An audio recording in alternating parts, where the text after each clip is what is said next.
Let's start today's episode. Well, welcome back to Period Besties podcast. Today we have Dr. Kristen Reihman, who is also one of our beloved period coaching school teachers. I get emails from students all the time. They're like, oh my God, Kristen's class was amazing. So of course we had to bring her onto the podcast. And since she's our gut health specialist and all things, nourishing and amazing, we thought beginning of the year, getting ourselves back on track. But we just recently found out about this whole adventure that she went through recently, and we have to kick it off with, tell us about the shards of glass coming out of your body. Okay, so we got here because we were talking about gut health and how to have a healthier gut. And we were like, well, what's the answer? Is there like a simple magic bullet? Like, isn't there a magic bullet that's like spinach smoothies every morning? And I was like, oh my God, not spinach smoothies every morning, because I've just learned that spinach and some special little chocolate fudge that I've been making for the last 3 years that we won't talk too much more about because it's a little bit shameful secret, have been a cause for me of something called oxalate dumping syndrome. And essentially, in a nutshell, what that was is I spent 3 weeks in September feeling like there were shards of glass coming out of all orifices below the waist. And it was horrific. And I knew instantly that suddenly what my patients who suffer from vulvodynia have been experiencing all these years. And I was like, oh my God, maybe this is what the deal is with vulvodynia. So it was a huge wake-up call, and I've gone deep down the rabbit hole learning about oxalates for the last couple of months. Can you give our listeners just a little idea of what vulvodynia is? It might be a new concept. Oh, sure. So basically pelvic vulvar pain that's so painful that some women can't wear underwear, they can't wear pants, they can't use a bidet, they can't have sex without extreme discomfort, which maybe is probably different for everyone, but for me felt like shards of glass. I mean, I was literally like looking for blood on the toilet paper. I was like, what is even happening? So painful. And for me, thankfully, it only lasted 3 weeks, and I hope I never have to experience that again. I've had patients who've suffered for years from vulvodynia. Yeah. So happy to talk about, I mean, I'm not an expert on oxalates, but I am rapidly becoming one because this is super relevant. When you've got shards of glass coming out, you take things pretty seriously. So yeah, talk to us more about why that happened.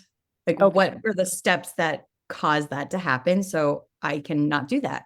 So everyone can avoid it forever, because it was not fun. Looking back through my life, I realized that I've had episodes of that before where I've just felt like, oh, do I have a yeast infection? Like, do I have a bladder infection? What's happening here? And there's a lot of overlap in the symptoms of interstitial cystitis, which is fancy doctor speak for I have terrible pain and awful symptoms of a urinary tract infection, but no one can seem to find it, and they all just send me to psychiatry, which is how women have been gaslit for years around interstitial cystitis symptoms, similar to endo and other things. But I realized in retrospect, I've had these dumping syndromes before. So what happens is our bodies can process something called oxalic acid or oxalate, which is a natural compound of plants. So vegetarians have probably a little bit of a higher risk for this because these are only found in plants. Like meat and eggs and fish have zero oxalate in them. But plants have them because they're used to create structure for plants. They're used to provide defense for plants because animals that eat them, you feed baby chickens oxalate-rich greens for 2 weeks and they'll be dead in 2 weeks. They can't process all that oxalate load. So it's a poison that our body can process, but only up to about 150 milligrams per day. And if you take in more than 150 milligrams or so per day through different plant sources, and we can talk about which ones are the highest content if you want, but if you take in more than kind of what your body can process in a day, your body's like, oh, okay, I guess I'm going to store it. Boop, boop, boop, start storing it away, putting it in your bone, putting it in your thyroid. It turns out that people over 50, 85% of them have stored oxalate crystals in their thyroid. And that's just the one gland they looked at in that one study. So if you've had a kidney stone, chances are you've had a calcium oxalate kidney stone, because oxalic acid can bind with calcium to make calcium oxalate, and those things grow as crystals in your body. And if they happen to grow in your kidney, or if your kidney is trying to move them out and they grow there, you get a kidney stone. But presentations of oxalate in your body, only 0.05% of them are kidney stones. So what that means is 99.95% of all the oxalate crystals in your body don't happen to be in your kidney. So you don't know you have a kidney stone because you don't, you have them somewhere else.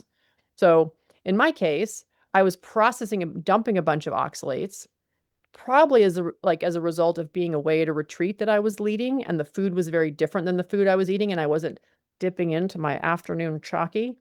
And so as a result, I wasn't putting in my usual 150 milligrams or way more, and my body moved into, okay, we're releasing mode. We're going to process and get rid of it quickly. She's not eating chalky, let's do it now. And I had shards of glass coming out of all orifices. That just sounds so painful. I just can't stop thinking about that.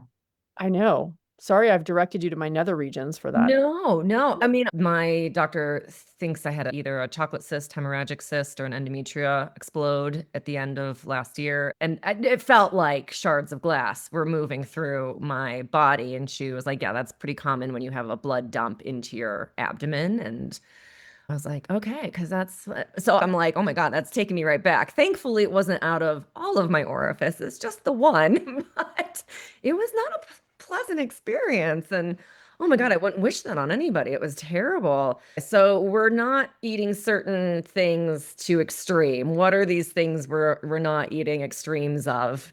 Okay, so the first thing I have to say, the caveat with all this, after hearing it, you might, get online, learn a little bit more about oxalates and be like, oh my God, I'm getting rid of all of them. Do not do that. Right. Moderation. Do not get rid of all of them, because if you get rid of all of them, again, your body switches into, oh, okay, we're dumping, and then it comes out wherever it comes out. What you want to see is it coming out gently. Like maybe you have like a little bit of excessive like eye sand, which is, by the way, oxalate crystal. Yeah. Or maybe you have like some sandy kind of stool where you look down and you're like, I just pooped out a sandbox. What just happened? But nothing hurts. That's oxalate crystal. That's the kind of easy, I know. Ladies, I'm telling you, I've been picking up pieces of my brain from my house walls all month because I'm learning this stuff and like, oh my, so gout is a uric acid crystal. And there's something we learned in medical school called pseudo gout, which is another form of gaslighting. What do you mean I have pseudo gout? I have extreme pain in my big toe. Anyway, pseudo gout is oxalate crystal rather than uric acid crystal. So 50% of gout is oxalate as opposed to uric acid. And they tell people who are kidney stone formers, if you have a kidney stone, like you should avoid certain things, but they don't tell everyone that. And again, 0.05% of all oxalate crystals in your body are in a kidney stone. The rest are elsewhere. The rest of us aren't getting the bits of information. So the information is this: you start by figuring out, okay, where are the high oxalate foods and how many of them am I eating a day? Like a lot of people who I've instructed to do this have been eating a lot of spinach, a lot of chard, rainbow chard, a lot of beets and beet greens. Those are really, really high oxalate foods. A lot of people who are vegetarians in my practice, I've said, well, nuts and seeds are wonderful, and beans are wonderful sources of protein. You can get your protein there as well. All high oxalate foods. I mean, there's a handful of I know, right? I'm telling you, there's a handful of seeds that are safer. And again, it's all about like the dose makes the poison. So you want to stay kind of at the right level. And again, you don't just want to jump to below 150 because then your body starts dumping. There's certain things you have to put in place before you do that. But yeah, so the list is like beet greens, chard, beets, sweet potatoes, unripe avocado. It's funny too, because as I look at the lists and learn more, I'm just like, these are all my favorite foods. Like they're my favorite, brightly colored, really, fantastic phytonutrients, lots of great fiber, got all the colors of the rainbow, and you're putting in 600 milligrams of oxalate with 1 cup of spinach. That's 4 times your daily dose. Wait, 1 cup of spinach is 4 times your daily dose. Yeah. So if you put a cup of spinach in your smoothie, your body is already packing away crystals in your body, packing them away, putting them in your thyroid, putting them in your kidney, putting them in your eye, your brain, your nerves, your bone. Just shove it away. Yeah. So our new knee-jerk reaction coming out of the holidays into New Year is like, I'm going to eat a ton of greens and go really healthy and like clean everything up. And really what we're saying here is, yeah, you need to eat healthy and clean things up, but like, don't just live off of spinach juice and smoothies for the next week. I used to juice a whole beet, a whole thing of beet greens, a whole carrot and spinach and ginger, and I'd put them all together. And that's about 1,000 to 1,500 milligrams of oxalate. That's 10 times my daily dose. Yeah, I went easy on spinach and certain foods because I knew that they would depress the thyroid and I already have a hypothyroid. So I kind of went easy on some of those greens, especially raw. Like I never have raw spinach. I always have it cooked, that kind of thing. But I definitely was a fan of throwing some spinach into the old Vitamix when I made my smoothies. A little seed cycling, a little spinach, a little fruit, a little nut milk. Yeah. Yeah. Wow. Yeah. And again, people need to don't knee jerk, just stop everything. Like Right. it's better to store things away safely until you're really prepared to kind of gently dismantle the crystal castle in your body. What about nuts? I eat nuts all day. Like I have nuts on my desk right now. That's like You what I really, eat. Katie, do you really want to hear the answer to that? Oh, yes, I guess so. Yes. Lay it on me. Well, they're really high in oxalates. So think about the thing. So the plant uses oxalic acid, combines it with calcium or another mineral. It's a mineral binder, and it uses it for structure. If you look at the ultrastructure under a microscope of a raspberry seed, like a seed of a raspberry, and there's how many seeds in a raspberry, and you look at it, you'll see that around the outer circle, there's like a ring of white dots. Those are oxalate crystals. They're creating structure and solidity for the seed. They also are dissolved and broken down when that seed germinates. So it's serving a purpose in the plant that isn't just to poison us, but it is a poison. Oxalic acid is a poison. At the right dose, it can kill you. Again, those baby chicks, they did that study looking at baby chicks fed beet greens. 2 weeks later, they were dead from eating beet greens every day. How many nuts can I eat a day? So I'm doing like a lot. okay, so there's a couple. So there's as with everything, there's lots of different competing ideas online. I've been looking into all the different societies who kind of create these lists of foods and where are the high oxalates, and I found a few. I spent the first 2 weeks like really in denial because I love kale and I've got kale all through my garden. And the first list I found listed kale as a high oxalate food. I've since found my way to someone who had a better answer for me. I don't know if she's right, but I think she's right. I'm pretty sure that Sally K. Norton is the expert on all things oxalate, and her list does not include kale. And she's like, no, that's misinformation. Kale is not a high oxalate food. The curly kale is higher oxalate than the flatter leaf kale, but kale is not high oxalate. So you pull up a list, and I do love her website. She's got a great resource on there. It's called the Oxalate Guide for Beginners, I think. It's like a couple of bucks, or you can also just get on her list and get it for free. And it's really, really helpful. So starting there, just get an assessment of like, what am I eating and where am I high? Nuts and seeds are high in oxalate. I think there are 4 seeds that are not. So that's pumpkin seeds, sunflower seeds, watermelon seeds, and flax. Oh, good. 3 out of the 4 of our seed cycling seeds. So Yes. whoop, whoop. So yeah, so they dodged the bullet there. Yeah, And the good. rest of them are pretty high oxalate, and there's varying degrees. Almonds probably being one of the highest. Those are my I know. favorite. Pistachios and almonds are my thing. Yeah, pistachios not as high. Pistachios are Okay. more moderate. Yeah. But they all, I mean, again, you can't just eat handfuls and handfuls unless you are trying to overload yourself and build your internal crystal castle. So I think just starting to develop awareness around it is the place to start before you start changing anything. And then deciding which of the things are like not my sacred cows. Because I was motivated by shards of glass coming out of all orifices, right? So for me, I was like, I'm done. I'm done with you, Chalky. You can sit in my fridge. I make this really nice batch of fudge every week that's called Chalky. And I put it in raw milk, and I put in some raw eggs from our chickens, and I put in some greens powder from my garden, which is mostly kale, but there's some chard in there, so that's a problem.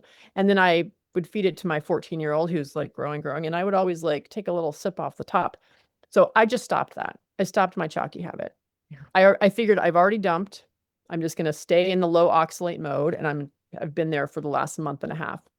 But I would say for anyone else, get really careful about where am I going to change and how much am I going to change. And one of the things you do if you start dumping is you take a little bit more of oxalate in, so your body gets the message to, oh, okay, we're storing, we're not dumping, we're storing, and then it stops the dump. But it's worth educating yourselves about. I'll be honest, you guys, I've known about oxalates for 10 or 15 years because I work with a lot of kids on the spectrum. And it's always been kind of a thing that you should keep certain diets for kids on the spectrum to help their brain optimize and to help them heal. And oxalate's one of those things that you just take out. I never really thought of it as something that like we all need to pay attention to, but we have a limit. Our limit is about 100 to 150 milligrams per day. I'm so glad that we snagged you here at the beginning of the year because this is right. This is when everyone's done their New Year's resolutions. Because my goodness. All right. So we're coming out of the new year, right? Pretty much everyone had their like worst period of the year because that's standard. January is notoriously, studies have shown that's when people have their worst symptoms, PMS, pain, whatever your particular issue is the worst in January. February's are usually a close second. So I know a lot of people, a lot of our audience is going, okay, I don't want to deal with the bad period anymore. Like I want to get my things together. And that starts with your gut, right? And that Right. healthy eating, which your knee-jerk reaction is like, I'm going to have a spinach smoothie every day. So how do we help get our gut post, holidays and all that stuff back into some semblance of health without screwing ourselves over? Yeah, I would say everyone's a little bit different, which is why I always like to encourage people to do a comprehensive elimination diet. It's 21 days. You take out all the usual suspects, right? You take out gluten, dairy, soy, sugar, caffeine, alcohol, seed oils, vegetable oils, pork, beef, and eggs, Mhm. and chalky. You take out chocolate and caffeine, right? And that goes away for 21 days, which people are often like, oh my God, those are my sacred cow foods. And I'm like, it's 21 days and you're feeling miserable. So make a choice, right? It's 21 days. Anyone can do anything for 21 days.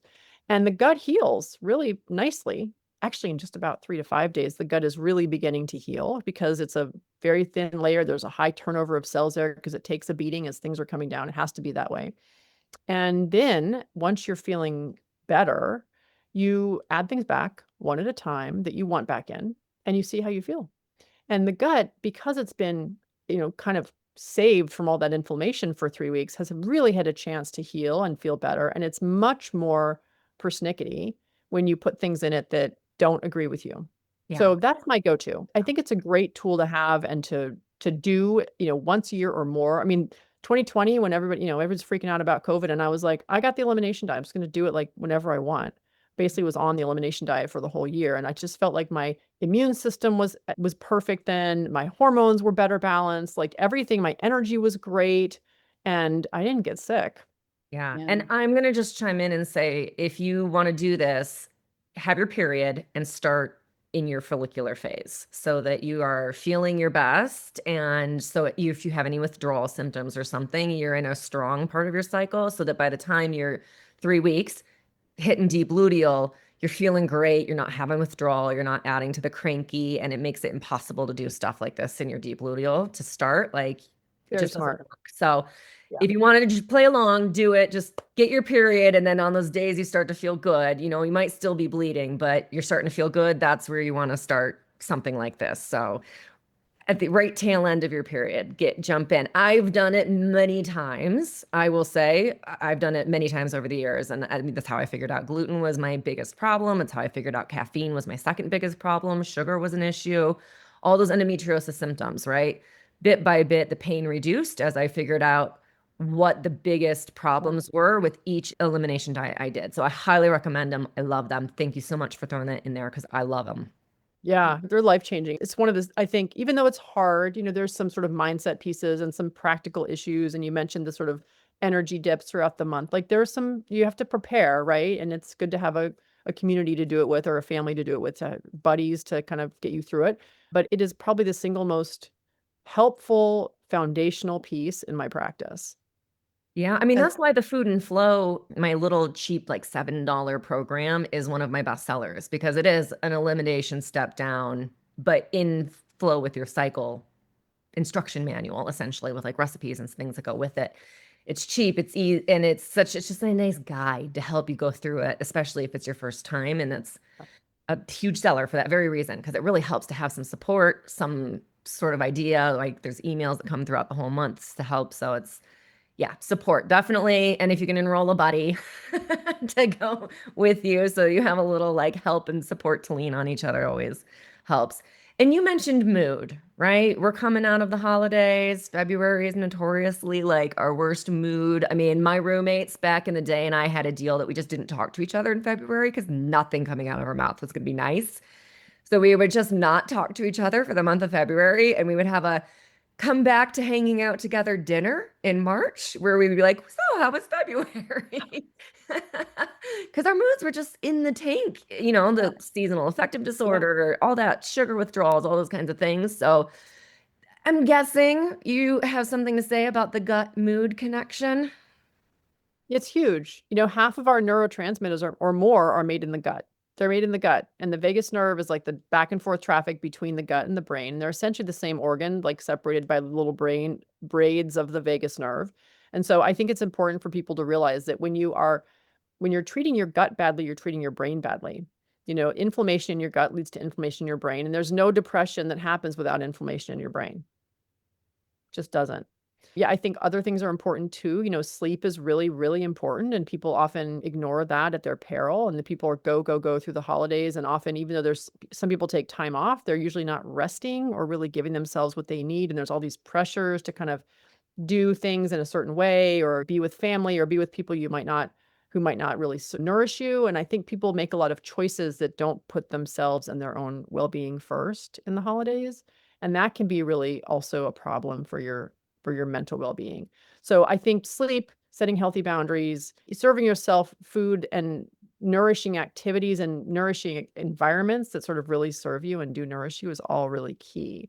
And a happy lamp can't hurt. They make them really cheap now. The one I bought, this really big clunker that looks like it's from something out of 1960s sci-fi movies that I still use because it still works. But they make really sleek little ones now that can kind of wake you up and whisper in your ear and do all the things. But yeah, happy lamp can be really great for people who live sort of above Atlanta, Georgia, that latitude.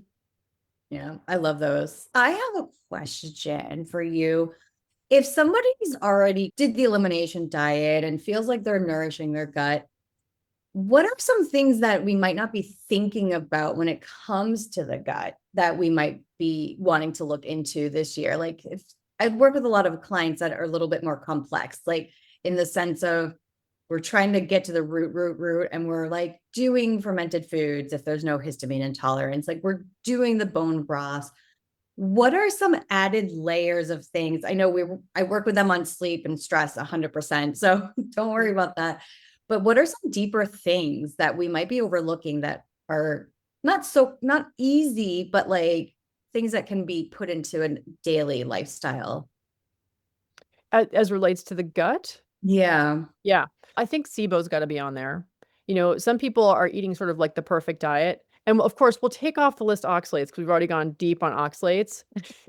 And I'm going to have to eat my words for several podcasts I've done in the past where I haven't really known about oxalates. And I've been saying, sure, if you want to eat half a plate of spinach, go for it. It's vegetables, it's green, sorry. If you heard me say that and you now have an oxalate castle in yourself, as I do, I apologize for my misinformation in the past.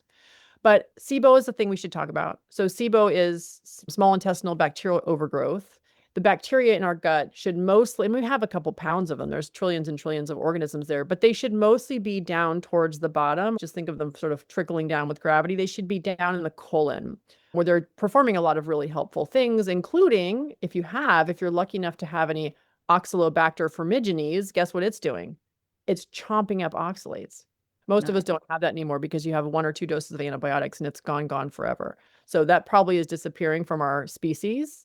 However, there are other things, Bifidobacteria and Acidophilus, certain species that can help to metabolize oxalates. But they really should all be down in the colon. They shouldn't be creeping up into the small intestine. The small intestine is where our body is doing the massive breakdown of our foods. It's where like the enzymes get secreted from the pancreas, dumped into the small intestine, and the acid from the stomach is coming down there still, and we're breaking things down and getting them to the smallest building blocks of what they are, the amino acids for proteins and the simple sugars, the glucose and the galactose and those things for carbohydrates.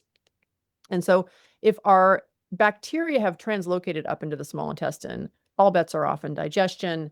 These are the people who they'll eat something and within 10 minutes, they have a huge belly, like they're like 6 months pregnant. There's a lot of bloating. There's a lot of gas. There's a lot of discomfort. They're passing stools that have undigested food in them. SIBO is a big deal. And people, can get that diagnosed and treated with a functional doctor, someone who understands about it. I would say your regular doctor may not know about this. That wasn't anything I learned about in medical school. It's something that mostly you have to find someone who's a specialist in integrative functional medicine to get treated. It's a fairly easy test. It's the breath test. Yeah. Yeah. So It's a breath test. it's not invasive, which is great for someone that's already uncomfortable in their body, right? Like Yep. getting Yep. super bloated. Yeah. Yeah. Another thing, so if we're going to stay up in the small intestine for a second, often when there's SIBO, there's often a parasite overgrowth. If you think about it, like I always think about the parasites, the overgrowth in yeast, the overgrowth in bacteria in the wrong place. They're all there to do a job. They're doing a job for us that we couldn't do on our own or our system wasn't doing for itself. It's similar to if you leave a bunch of, grocery bags out in your kitchen long enough, the food will rot and the rats will come to clean it up for you. They're coming to help you. And the parasites and the yeast and the bacteria that are translocating, they're also doing a job for you. And so we have to figure out what is the process that is leading to this. But parasites are often something else I see in terms of gut health that needs to be addressed. Yeast overgrowth, similar. A lot of people can create their own yeast overgrowth by just eating too many carbs. We have a carb-based culture, not just us, but around the world. People are really focused on carbs as kind of the main energy fuel that they're giving their mitochondria. And everything that gets to the mitochondria has to go first through the gut. And that's where the microbiome lives. And if you're overfeeding a type of microbiome element like yeast, for example, that loves carbohydrates, they're going to get louder and louder and louder until your food's just talking to you 24/7. There's a lot of stuff about parasites online, and to keep our audience from ending up buying snake oil, what do you recommend? Like, do we go to a doctor and do some test first? Is there, because I know you Google parasite cleanse and like a million pills and powders pop up, and it's like, I don't know what any of these are. I don't know if these are actually good or helpful or just, a Yeah. snack pack, sugar packet that you take and they just go, yeah, that's your parasite cleanse. Have a nice day. Thanks for the money.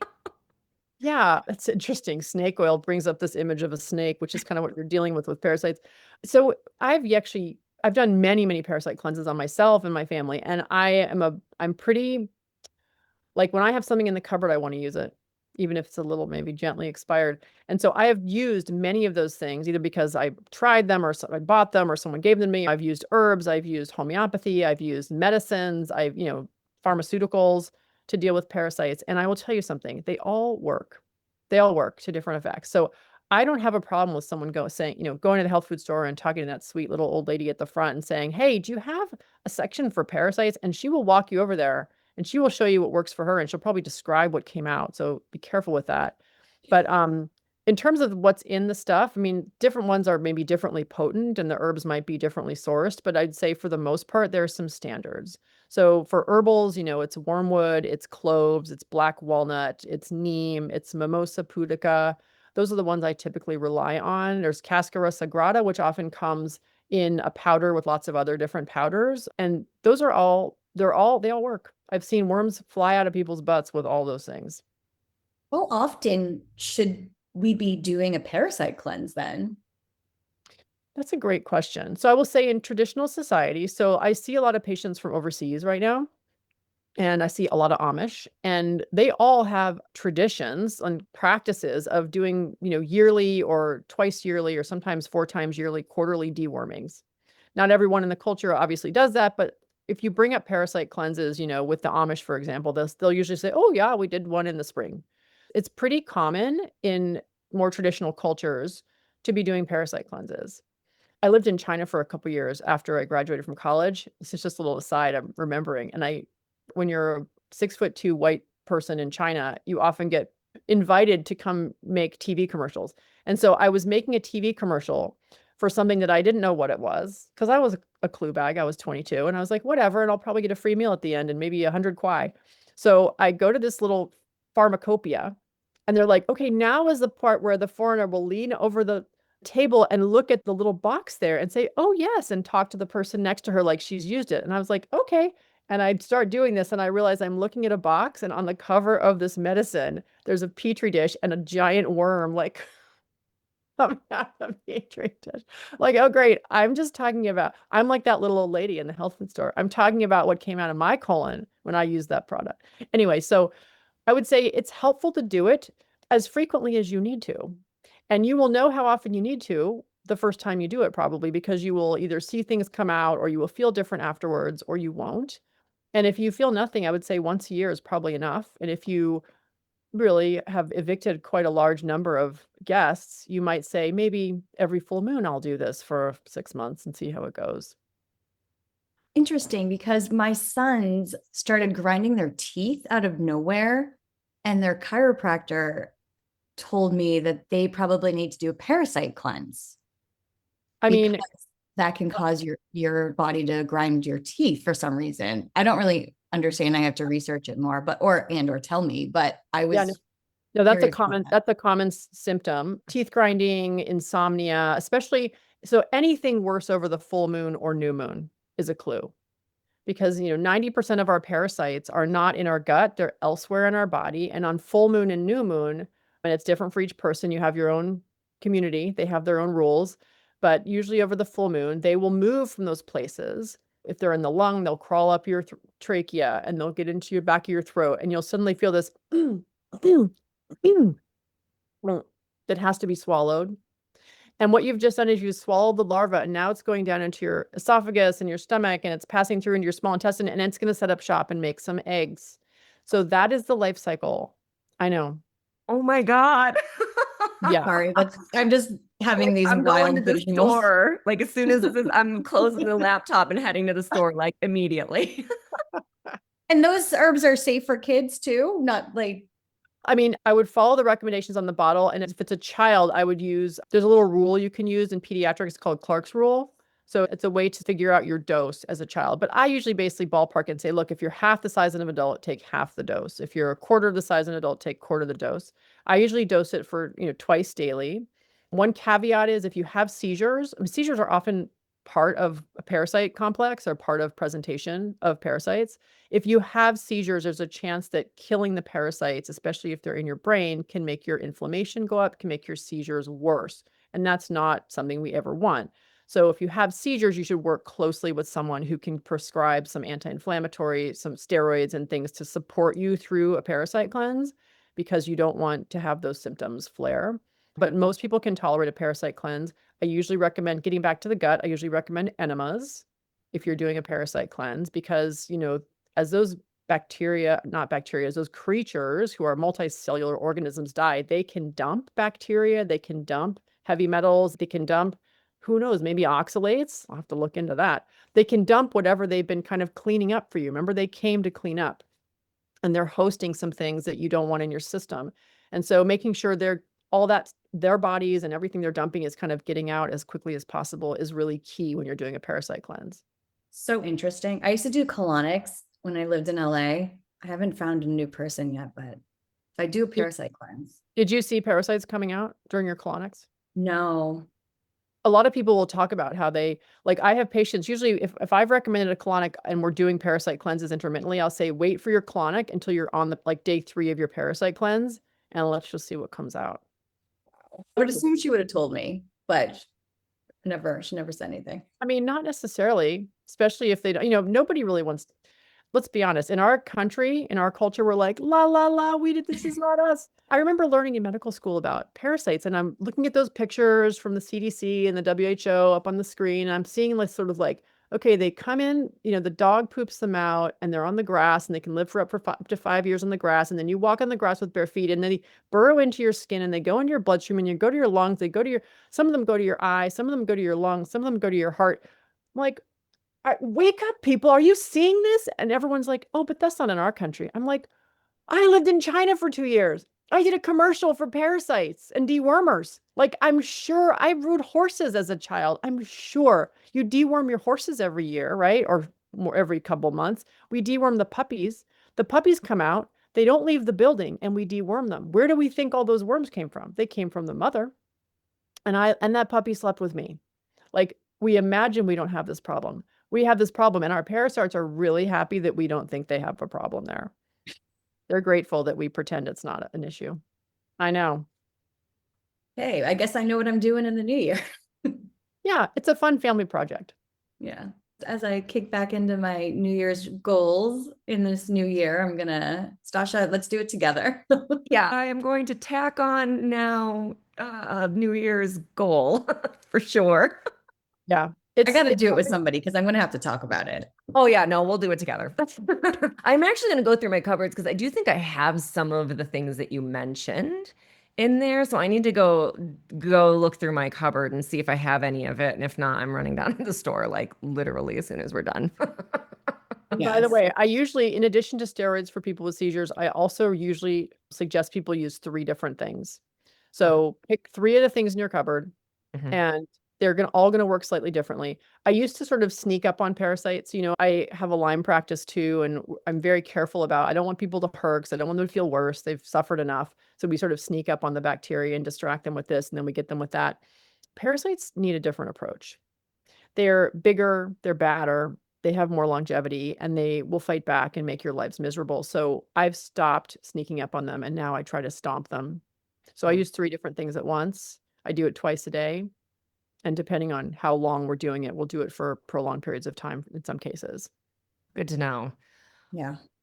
On a completely different topic, maybe, I don't know, we'll find out. But something that I have learned from you is there's this gut, bladder, vaginal health like trinity, right? And we have a lot of clients that deal with UTIs. We know that UTIs get worse in perimenopause. It's a thing. And then, of course, vaginal health throughout our whole lives is a whole thing. So, how does this trinity work? Well, there should be good, healthy bacteria in the vagina. They're called lactobacillus, usually crispatus is the subspecies, lactobacillus crispatus. You should have a medium amount of those guys in there and nobody else. And part of what they do there is they create a very low pH, which means they create acid that makes your vagina more acidic than your bladder or your bowels. A normal range is about 3.8 to 4.2 in the vagina. And you can buy little test strips, on Amazon for $10 to test your vaginal secretions and see if you're in the right range. And if you're in the right range, you probably, it's not hospitable for yeast to live there. It's not hospitable for Gardnerella, which causes BV, to live there. And so Lactobacillus crispatus in the vagina is a good thing. We also have, as we mentioned, just a teeming universe of bacteria in the gut, in the colon. And the colon, of course, opens up through the anus onto the skin. And those bacteria are flowing out at all times. They're teeming, right? It's teeming life coming out looking for new territory, kind of like a game of Risk. And so when they move across the perineum and find their way to the vagina, looking for new places to set up shop, the vagina, if it's filled with healthy Lactobacillus crispatus, says, no way, you're not coming past me. I've got low pH here. I've got acid I'm going to throw in your eyes. And those bacteria can't survive. They don't get by. In perimenopause and menopause and postmenopause, of course, things change because we no longer have the levels of estrogen that were making the vagina a hospitable place for the lactobacilli to live. So if you think about it, your vagina is a tube that's sort of got these, if you're premenopausal, you've got these kind of, I want to say invaginations, but that is too perfect, right? But there's basically these folds that creates this cushiness in the tube so that lactobacilli has space, these nooks and crannies to live in and create their little microenvironment and their microclimate, which is hospitable for them. When estrogen drops, those folds go away and your vagina becomes more of a straight tube. And there's no more space. There's no more little caves for lactobacilli to hang out in. And so it becomes sort of nothing, like a wasteland. Except, guess what? Wastelands never are wastelands for long when you have teeming life coming at you from the colon. And so that's when a lot of women get these sort of dysbiotic or imbalanced microbiome situations in their vaginas, which wouldn't necessarily be a huge problem. It's very rare for those things to ascend and create like a pelvic inflammatory disease, but it's not a great situation for the bladder because when you don't have the little ninjas in there fending off the colon sets up shop in the vagina. And then again, teeming life moves out looking for new territory to inhabit, and it finds its way to your urethra, which is the entrance to your bladder. And this is where things become really problematic for a lot of women in menopause and postmenopause, is they get these colon translocations to vagina and then to bladder that then become a whole new can of worms, as it were.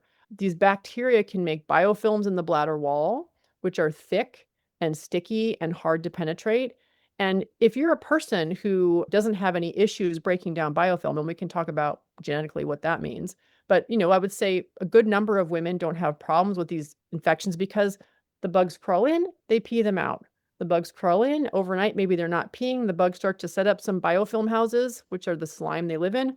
And in the morning, the body is just breaking those down all night and they pee them out. So they never really set up shop. But in about 20% of women, and men to some degree as well, though not as many because they have a much longer stretch to traverse to get up there. But in women, it's much closer to the surface. So these bugs come in much more quickly. And in 20% of women, they can't break down those biofilms and they can't pee them out. And they end up with layers and layers of bacterial infections in the bladder over time. What about women that are doing vaginal estrogen cream? Does that change any of this at all? It can. Yes, it can. In fact, that's one of the things I put patients on who have this issue to help reestablish that hospitable environment for lactobacillus. Oh, Yeah. awesome. Good to Yeah. know. I'm doing it already. So hopefully this Yeah. will be preventative. Yeah. Hopefully you keep that architecture in there and that healthy microbiome is a preventative thing for you. The other crazy thing that has been a learning thing for me in the last 5 or 7 years is these bladder infections don't show up usually on a regular test. So if you go to your doctor because you have some hesitancy or urgency or you feel like burning when you pee and you pee in a cup and they dip it and maybe it shows the things they were looking for, which is leukocyte esterase and nitrates, and maybe it doesn't, but if they send it for culture, it can be negative even if you have these layers and layers of infection in your bladder, because unless you're doing something to break down the layers, they're just staying in the layers. They're happily living there. They're not in the urine to be caught. Plus, they're only looking for like 26 of these in a standard test. And there's, thousands and thousands of different bacteria in there that you could look for, but that's not what's really looked for. So what do you do then? How do you have to go to a functional medicine doctor, or is it a different test that you request? Because I'm imagine that so many women are just suffering through this. So many women are suffering through this. It's true. So many women. And the people who have the genetics that make it hard for them to break down biofilm, and we can talk more about that if you're interested, but those people are suffering the worst because they don't even have bladder symptoms. So they're not even looking. They're so walled off in there that they have no symptoms. They have brain fog maybe, or they have low energy or fatigue, or maybe they have joint pain, or maybe their immune system is dysregulated. They have autoimmune issues going on. They have no idea it's coming from their bladder because it's it's like a really well-kept secret in their bladder. They're all sort of stuck to the bladder wall. So I do 2 things to look for these. I both break down the bladder wall biofilm with an enzyme. I use lumbrokinase, which is from earthworms, which is a fun thing to talk about too, since it cycles us back to the worm situation. And I use a test from something called Microgen Diagnostics, which is a company that looks with PCR, so not culture, for not 26, but 57,000 different organisms, including yeast and fungus. So it's a much more sensitive test, and it's also quite specific. It'll also, because it's PCR, they can look for resistance genes, and they can tell you exactly who's present and what antibiotics will definitely not work for them because they have these resistance genes that we've detected. Well, thank goodness there's a solution, and like women can get some answers without. So basically, if your main doctor doesn't catch it, reach out to you or somebody else that can do these tests, because at least you won't be thinking it's just you, right? I think that's the worst feeling in the world when they're like, everything's normal, but you're like, no, it's not. Yeah, that makes me crazy. If I can give one message to this audience, it's to say, trust your body and trust your sensation of your body. If something is not normal for you, just because a test doesn't pick it up, I mean, you could also say, look, hello, you just looked for 26 common organisms. Can we look for the other 56,900 and, 76 or whatever, 74? Can we look for everybody? Because I can't tell you how many times people have been back and forth to doctors for years, and we finally test them with a microgen and break down the biofilms, and we find like 10 different organisms in there. And by the way, that's just this layer, right? We just broke down one layer. So we treat that layer, we wait 5 days, we test again, more layers. I have people who are, on their 20th test. Getting support and answers. Yeah. Yeah. So don't keep suffering just because someone says it's normal. It's not normal to suffer. It's not normal to feel terrible. It's not normal to pee all the time, or to pee your pants, or to have terrible pain when you have sex, or to have terrible pain when you pee. Like, not normal.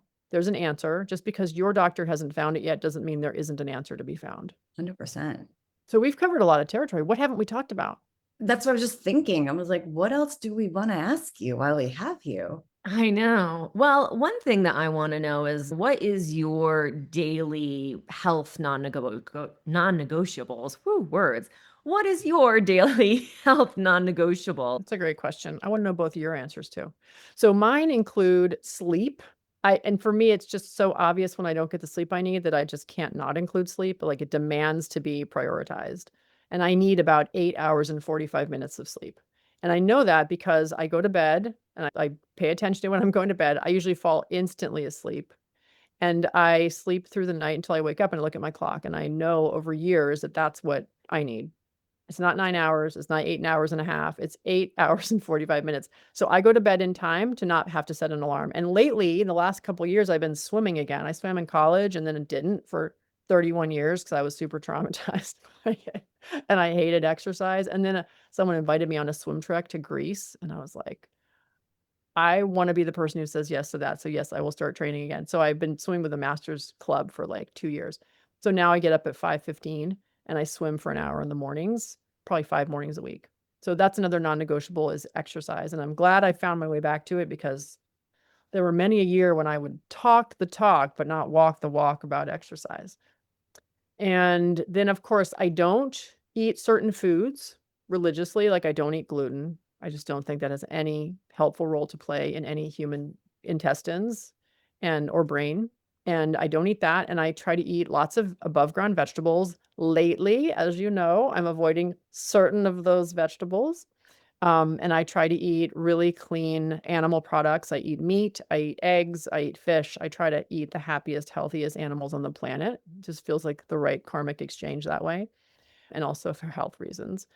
And those are my big ones. Food. I drink water, but not enough today. I'm noticing my lips are a little dry. I forgot to bring my water to my little sitting here. But those are the big ones: exercise, sleep, and diet. Yeah. Same. Yeah. Yeah, I'm a big sleeper. I was like, yes. I say this to Stash all the time. Like when I wake up in the morning, I'm already thinking about how I'm going to get back to bed at night on time. I'm a big sleeper. I mean, maybe in follicular, I'm good with 8 hours of sleep, but most of my cycle, I'm a 9+ hour a night girly, and I am okay with that. I will go to bed at 8, maybe be asleep by 9 usually, and I like wake up 6:30, 7:30, kind of depending on where I am in my cycle usually is that like hour give or take. But yeah, I'm a big sleep fan as well. And yeah, the food thing, I mean, the sugar is probably the only thing that I do indulge a little bit around the holidays, but I'm still gluten-free, I'm still caffeine-free, I'm still fairly preservative-free, though if I go to somebody's house, I'm not going to be like, I can't eat that store-bought something. But I usually make everything at home. So yeah, I'm the same way. I miss swimming, but I am just not going to go drive into town to swim. Like I know that about myself. So every time someone talks about swimming, I'm like, oh gosh, I really miss swimming. Oh, but I'm not going to drive all the way down into town to do it. So it's all right. Know yourself, right? Yeah. Yeah. They say the best exercise for you to do is the one you're already doing, not to try to make heroics to do some other thing if you already have a thing. Yeah. I mean, I can walk out my back door and I'm in the national forest. I'm going to do that. I can hike every day just walking out the door. It's hilarious because we are surrounded by national forests. So there's trails everywhere and everyone's like, "Oh, what's your favorite trail?" And I'm like, "I'm the one out my back door." I don't know. I've only done one other one ever. Hey, why make it more difficult? Yeah, it should be easy. It shouldn't have to. Not everything has to be hard, right? Yeah. Yeah. No, it's like, why would I get in the car and drive to that trailhead when I could just walk out the back door? So Yes. So tell people how they can find you, where you are, if you're on socials, everything. Okay, I have a website. It's my name, KristenReihmanMD.com. I have an Instagram. It's the same thing, I think. Kristen Reihman MD. Yeah, that sounds right. I've been a little bit off of socials the last so a year ago I got mine hacked into and stolen from me. It was a whole thing. I think it's because I was saying some controversial things about Lyme disease and treatments for Lyme, but it was interesting and we resolved that. But ever since that, I've been a little bit like that friend hurt me. I'm not sure I want to play, but I still have an Instagram channel and actually just hired someone to help me get back on there. So, and prompt me to get back on there. So that'll probably be active soon.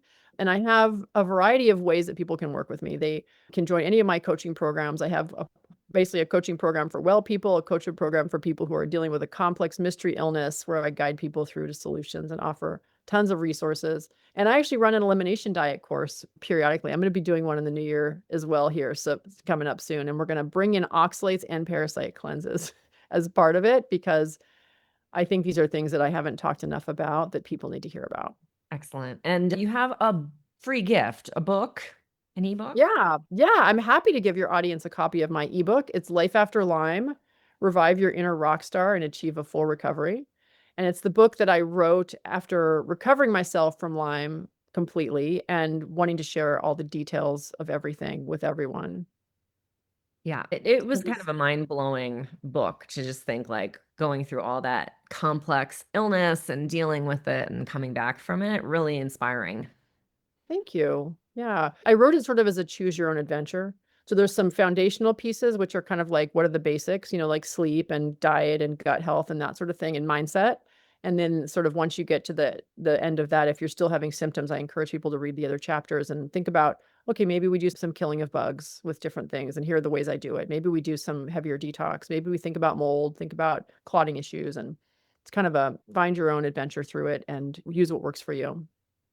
And I've always thought it was really not necessarily Lyme. Like, really, if you just feel like you need a tune up, if you're feeling sluggish or brain foggy, it's really such a helpful guide to just getting yourself back on track and feeling good. And especially in the new year, like, you don't have to be dealing with something as complex as Lyme disease. You could just kick into that book and get yourself revved up and going back onto the track of a little healthier, feeling a little bit better, maybe a little less brain foggy, a little less fatigue, a little, so I really like it.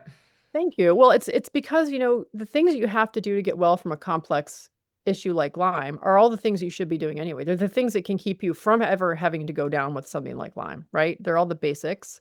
And yeah, my husband said the same thing. I wrote the book, he was editing the whole time. And at the end, he kept saying, this is not just about Lyme. I'm like, I know, but it's for my Lymies. I got to get out to my peeps. And he's like, yeah, but it's not just about Lyme. It's for everyone. I'm like, yeah, but I'm not ready to think about that. So it's a good reminder. Thank you, that I should probably do another version of it that is for all the peeps, because it is kind of a general manual for how to stay well and get well. It is. I love it. It's certainly something, like, again, the students loved it. I love it. So even if you're not dealing with Lyme disease, I really highly recommend going over it, grabbing a copy, and like you said, go through that first section. If you need to keep going, you can, but like even just going through that first section is such a great way to, don't make a New Year's resolution, but maybe just make yourself a little New Year goal and start just in that first section of the book and see how you go. I love it. Thank you. All right, we have a little lightning round questions at the very end, and we're going to kick us off with, what's your favorite junk food? Oh, for sure, chalky. I mean, should I tell the recipe even? I shouldn't. I feel like I'm promoting it now. Now I'm afraid of building everyone's oxalate palace. But yeah, chalky for sure. Like dipping into that at 4:00 off a spoon. So yum. You'll have to come back and tell us how you've made a better version of it. The problem is it includes raw cacao, and sadly, cacao is on the high oxalate list. So I'm thinking about just making it my oxalate rescue medicine. Like have a teaspoon of chalky if I ever have dumping again. Put myself back into storage mode and then slowly get myself off again. Yeah. So, but that's my go-to, was that or Reese's peanut butter cups. Peanut butter's also high in oxalates. No, chocolate and peanut Oh butter my are my God, favorite combination. Chocolate and peanut butter? Come on. I know, right? Reese's peanut butter cup. Seriously, like every one of my favorite foods throughout my life, you can look at and be like, oh, I've been storing oxalates. I'm like Ilsa, like making her castle of ice and crystals. I mean, we live off of those Trader Joe's dark chocolate mini peanut butter cups. Like, yes, that's what I'm talking about. it's a Those staple ones. in the house. Yeah. I don't think I can give up spinach. I don't think I can give that up. One at a time. It's moderation. Yes. Oh goodness. Okay, what is your favorite series? Of all time or currently? Both. Both. I mean, of all time, it would have to be Little House on the Prairie. Classic. Little House on the Prairie. I watched that every Monday at 8 with my mom. So good. She had a massive crush on Michael Landon too. I was like, Mom, And currently, let's see, well, I'm watching The Bear right now for the second time with my 14-year-old and my husband. My husband's watched it before, but the 14-year-old, it's new to him. So I think that's pretty amazing. As a foodie, I'm kind of obsessed with The Bear. Yeah, sometimes I have some flashbacks and I'm like, I have to pause this and walk away a little bit. And then I come back, I'm like, okay, I can deal with this again. It's like a little PTSD Yeah. flicker from working in restaurants. I have PTSD and I've never even worked in a restaurant. It's so crazy. Some of those episodes, you're like, wow. I know, but it's real. Like it is pretty spot on in a lot of ways. It's so I have to give it credit. Whoever is working on that show, there's somebody who worked in restaurants on that Well, team I somewhere. know the answer to this. You know who it is? Who? It's the mechanic Fack. Oh, He's like a legit chef, and no one else in there is, which I all think is right. hilarious. That makes sense. Is there a household item that you cannot live without? Yes, it's my aga. So an aga is a giant hunk of cast irons that is a cooker. And I have this giant red fire engine red at my old house in my office, a giant, like brilliant blue, almost like the color of your backdrop, Stasha, like beautiful, beautiful cast iron cooker that is our oven. It has like two hobs on the top. It's kind of like if you go to Great Britain, they're all over the place. But we ended up with one of these. It's a crazy story I won't get into, but that is my favorite thing. That is a thing when I first got that fire engine red one, I was like, I didn't think I loved things, but I really, really love this thing. It's like the heart of my house. It's like a hearth. Oh my God, I It's need on. It's one. on all winter. It's like a cooker that stays on and heats the kitchen and heats the house. It's really cool. I have to look into this. Do you take naps? Mm-mm. I don't need to because I sleep through the night and I sleep all night that I need to. All right, last one. Where is your favorite vacation spot? I would have said Kauai up until this summer. We just went to Europe as a family and we went to the Italian Dolomites, the Italian Alps. And it was so beautiful and just so natural and hazardous. Like it kind of was exciting on all these different levels. You could really fall off the Alps if you weren't paying attention to your death. Like it's these steep, crazy drops, but like incredible vistas and everyone there is like super healthy. You have these like 80-year-old women with their walking sticks, like pounding their way past you and pushing you aside so they can get faster than you. Yeah, I loved it. That was probably my favorite in the recent past that I think might move to the top of the list. That sounds amazing. Yeah, it was great. Adding it to the list, the very long list. I know. We've had several people over the years when we've asked a location-based question at the end, say Italy, the Dolomites, that general region. And my husband grew up right outside the Alps on the French side, but like you could see, oh gosh, I forget which mountain it was, but you could see one of like the famous Geneva mountain from their window, like from their kitchen window. Like that's how Mont Blanc.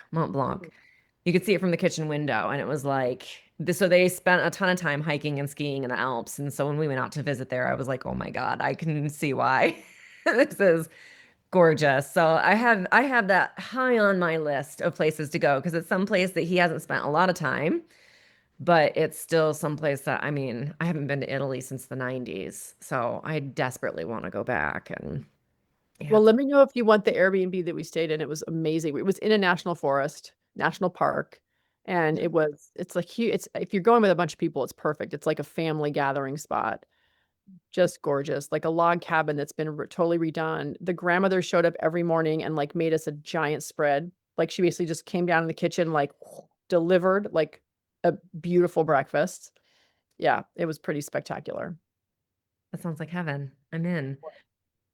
Oh, all right. Well, thank you so much for being here with us today, for taking us through all of this. I've got to go scrape my brain matter off the wall now after it exploded several times today, and then head down into town for some parasite cleanse goodies.